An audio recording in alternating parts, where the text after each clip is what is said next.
Good evening. I'm Mina Miller, founder and artistic director of Music of Remembrance. It's a great pleasure to welcome you to our concert.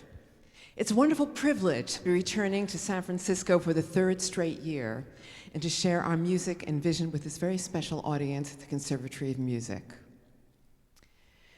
The Holocaust touched people of countless faces, places, and identities.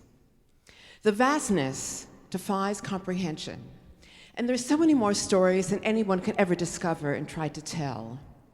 Yet each story matters deeply and becomes one more part of a mosaic that continues to reveal itself, even in our own time. One story that's not often told is about the Roma, or gypsies in Nazi Europe. Like the Jews, they were deemed racially inferior and subjected to humiliation, forced labor, imprisonment, dispossession, and eventually murder in the death camps. This evening, you'll experience the premiere of a new work by the talented young American composer Merrick Youmjian. Her piece, titled "To Open Myself to Scream," was inspired by the life and art of the Roma artist Chaya Stoica, who survived 3 concentration camps to become a noted painter and writer. Well, sadly, the persecution of Europe's Roma did not end after the war, and Chaya devoted her life to sharing her experience and shattering the silence through her words and her art. Her art has been shown around the world. Many of her vivid paintings and black ink drawings hauntingly depict childhood concentration camp memories. Others offer innocent imagery of nature and Roma life. You'll get a sense of them in the visuals that Syrian-Armenian visual artist Kevork Murad has created as part of Mary's piece. I'd like to give special thanks now to our friends Pat and Marcus Meyer, who now live in Vienna. The Meyers have long been champions of Chaya's work, and many of her pictures are part of their private collection. Their generous underwriting has made it possible for us to commission this powerful work for Merrick Youmjian and visual artist Kevork Murad. The first half of our concert visits scenes of Jewish life and tradition that valiantly resisted threats to their existence. San Francisco opera favorite Catherine Cook joins us in a special performance of songs from the Vilna ghetto.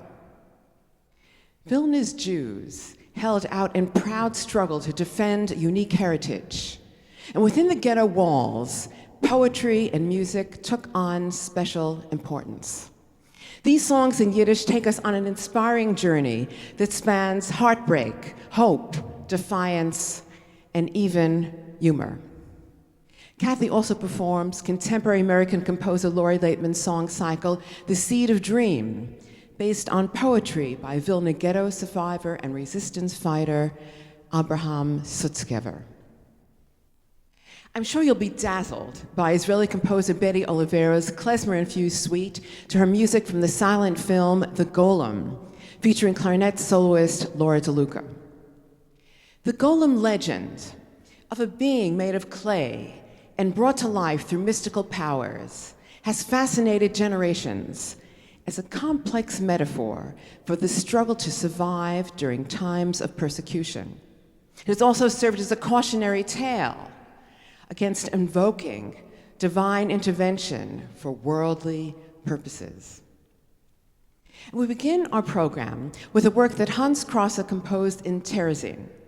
Terezin, as you might know, was the show camp exploited in Nazi propaganda intended to deceive the world and cover up their genocidal crimes. In reality, it was a way station to death.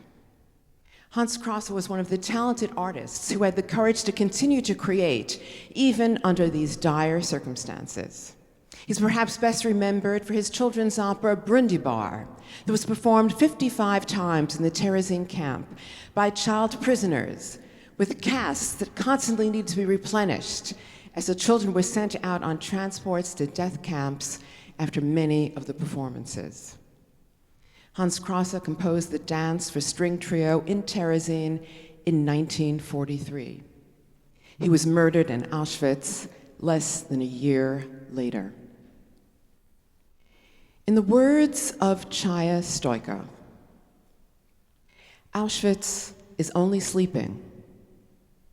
If the world does not change now, if the world does not open its doors and windows, if it does not build peace, true peace, so that my great-grandchildren have a chance to live in this world, then I cannot explain why I survived Auschwitz, Bergen-Belsen, and Ravensbrück.